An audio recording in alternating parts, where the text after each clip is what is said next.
हृदय की बात कह रहे हैं कि अगर आप साधन कर रहे हो तो अपने साधन को बचाना भी सीखो, उसको लुटाओ मत, गलत जगह मत लुटाओ। किसी को पीड़ित देख रहे हो, दुखी देख रहे हो, फिर प्रार्थना कर दो, अपना भजन दे दो, चलेगा। लेकिन इंद्रियों की गुलामी में भजन को छीण कर देना है, बिल्कुल अनुभव नहीं होगा बहुत लंबे समय तक, और आपको साधन में अश्रद्धा हो जाएगी और तत्परता तो रह ही नहीं सकती है। जितेंद्रीय पुरुष तत्पर नहीं रहता।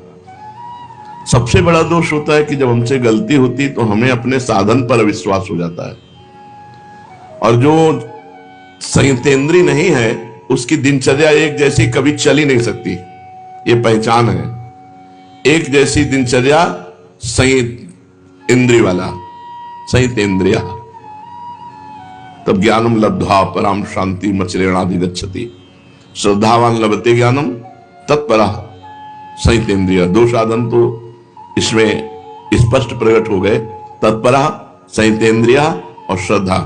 अपने साथ तीनों बातें इसमें आ गई। अपने साधन पे पूर्ण श्रद्धा सर्वश्रेष्ठ समझना, और तत्परता पूर्वक लगन पूर्वक साधन को करना, और साधन में कोई छिद्र न रहने पावे। जैसे आप वैरागी हैं तो किसी माता बहन से किसी तरह संबंध न होने पावे। माता बहनों को चाहिए कि किसी तरह पुरुष से संबंध न होने पाए, किसी भी तरह। अगर आपने इस आज्ञा का उल्लंघन किया तो नष्ट हो जाओगे, और जब नष्ट हो गए तो न मन लगेगा तुम्हारा साधना में, न भजन में, बिल्कुल नहीं लगेगा। और ऐसे रोज उत्साह बढ़ता चला जाएगा। देख लेना, कुछ दिन जब तक पाप नष्ट होते हैं तब तक आनंद नहीं मिलता, नहीं फिर जब आनंद मिलने लगता है, निष्पाप हृदय हो जाता है, फिर क्या कहना, फिर तो कोई रोक ही नहीं सकता परमार्थ में। तो साधन सिद्ध होने में सबसे बड़ा योग है संयतेंद्रिय का। श्रद्धा और तत्परता ये तो जरूरत है ही, लेकिन ये होते हुए भी यदि अजितेंद्रिय है तो अनुभव नहीं होगा। साधन कम हो रहा है लेकिन संयतेंद्रिय है तो बहुत जल्दी लाभ मिल जाएगा। इस पर जरूर ध्यान दिया जाए। संयतेंद्रिय में हर इंद्रिय का संयम है। श्रवणेन्द्रिय, घ्राणेन्द्रिय, नेत्रेंद्रिय, रसेंद्रिय, जनेन्द्रिय। खास करके दो में बिगड़ता है साधक, रसेंद्रिय और जनेन्द्रिय में। अगर रसेंद्रिय ठीक है तो फिर जनेन्द्रिय का शासन कर सकते हो, और रसेंद्रिय ठीक नहीं तो जनेन्द्रिय का शासन नहीं कर सकते हो। रसेंद्रिय ठीक है और जनेन्द्रिय का कुसंग हो रहा है तो भी नहीं बच पाओगे। 5 मिनट हम हंस करके बात कर लेते, 5 मिनट में तुम्हारा सब काम हो जाएगा। तुम्हारे चित्त का अपहरण हो जाएगा, तुम्हारा ध्यान खिंच जाएगा, तुम्हारी मानसिकता बिगड़ जाएगी, तुम्हारे अंदर काम वेदना जागृत हो जाएगी, इतनी असहनीय हो जाएगी कि आप भ्रष्ट हो जाएंगे। ये हम बातें नहीं कर रहे हैं, बिल्कुल यथार्थ कह रहे हैं। चाहे जितने तुम प्रवीण हो, तुम्हारी बुद्धि को भ्रष्ट करके और कुमार्गगामी प्रक्रिया करा न दे माया, तो फिर माया क्या है?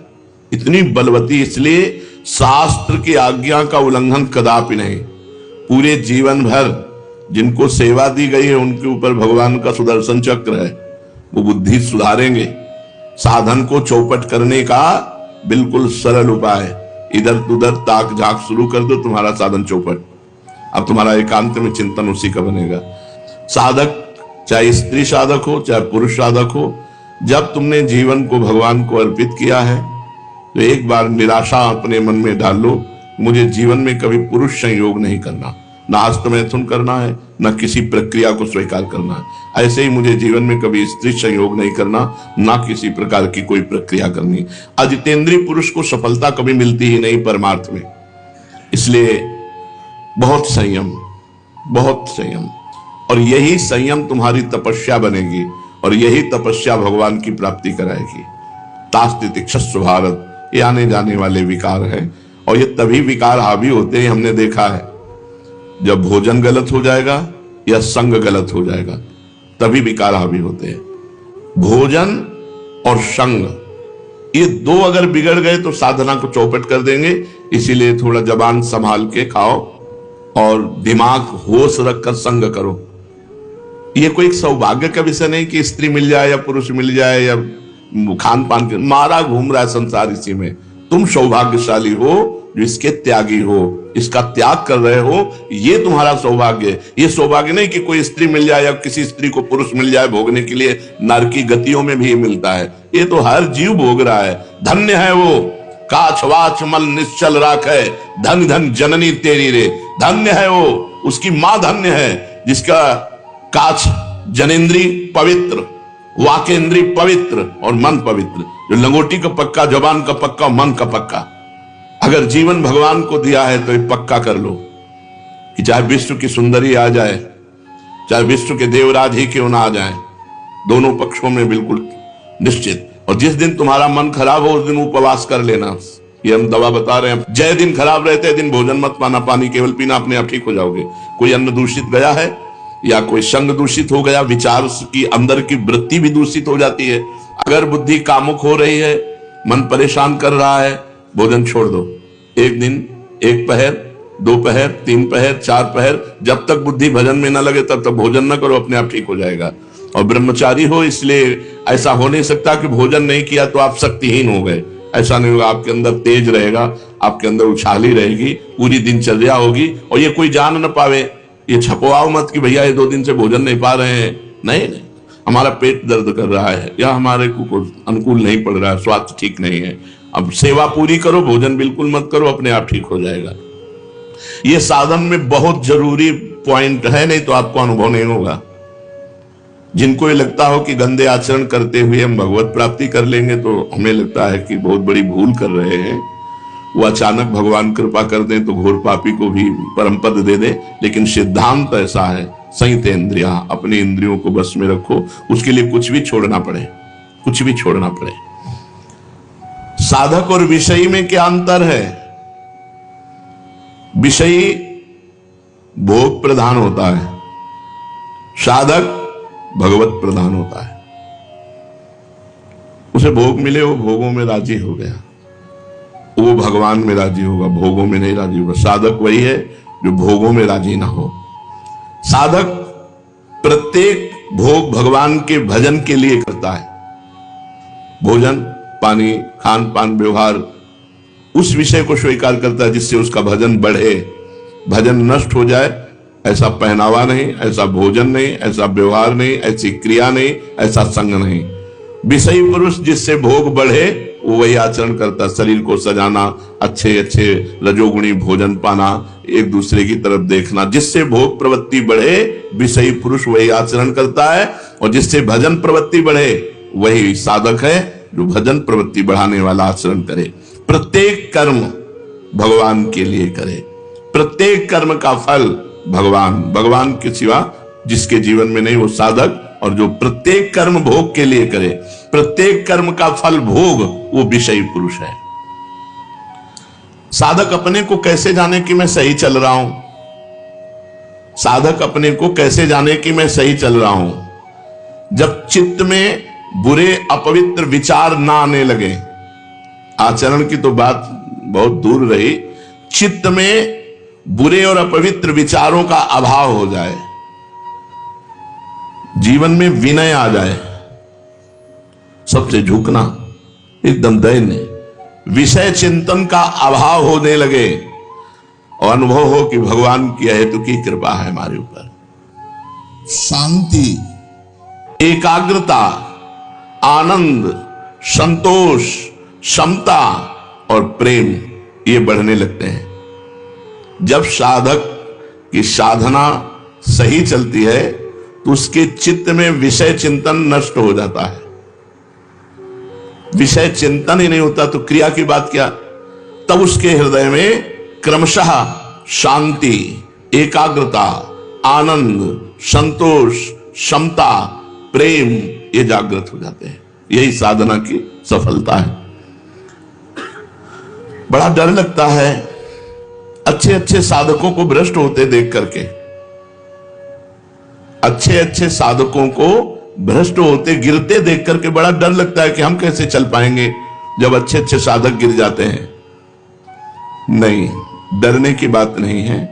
जिनको अपनी साधना का अभिमान होता है वही भ्रष्ट होते हैं। जिनको अपनी साधना का अभिमान होता है वही भ्रष्ट होते हैं। साधक परम प्रवीणता पूर्वक जरा भी दोष अपने अंदर जिसको देखे उसको नष्ट कर डाले, दोष पनपने न दे। अपने को वो साधक कभी सुरक्षित न समझे जिसके अंदर ये सब भोग वासना के दोष हैं और वो आनंद से है। जैसे कांटा चुभा हो तो हर समय परेशानी रहेगी कि निकलना चाहिए, ऐसे हर समय जो हमारे अंदर भोग वासनाएं हैं, इनको निकाल फेंकने के अंदर प्रयत्न रहना चाहिए। क्या उपाय करूं? भगवान से रोए, प्रार्थना करे, खूब नाम जप करे, तत्परता पूर्वक साधन करे, उपवास करे, जैसे बने भोग वासना को जड़ से उखाड़ फेंके, नहीं तो भ्रष्ट कर देगी, गिरा देगी। अच्छे साधक कहे जाते हैं पर होते नहीं है वो, तभी वो भ्रष्ट होते हैं। दूर से दिखावे में अच्छे कहे जाते हैं पर अंदर से वो अच्छे होते नहीं है। दो कारण, पहला अभिमान के कारण भ्रष्ट होते हैं, और दूसरा वो अच्छे कहे जाते हैं, होते दम्भी है, पाखंडी होते हैं, तभी वो भ्रष्ट होते हैं। नहीं, अच्छा साधक कभी भ्रष्ट नहीं हो सकता, क्योंकि वो कुसंग करेगा ही नहीं। वो कुसंग की वृत्तियों को ही नष्ट कर देगा। जब हर समय भगवान के भजन में लगा है तो कुसंग का अवसर कहां से है?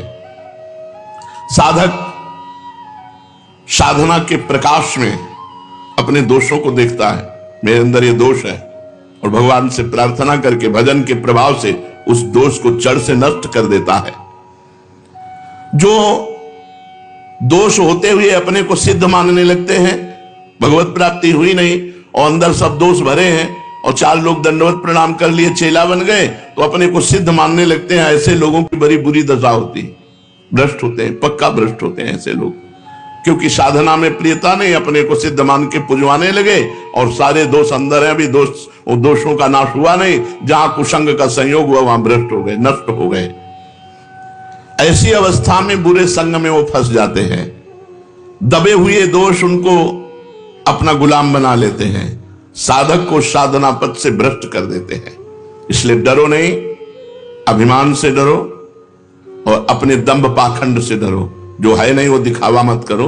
अपने अंदर दोष है तो ग्लानि करो, पश्चाताप करो, भगवान से प्रार्थना करो। साधना पथ की रक्षा किस प्रकार से करें कि हम गिरे ना? अगर श्रद्धा का पाथेय है, भक्ति का कवच है और नाम जब अंग रक्षक है तो डरने की बात नहीं। श्रद्धा का पाथेय है, श्रद्धा ये पूरे रास्ते में चलने का आहार समझो। बिना श्रद्धा के इस मार्ग पे चला नहीं जा सकता। तो श्रद्धा का पाथेय, भक्ति का कवच और नाम जप अंग रक्षक।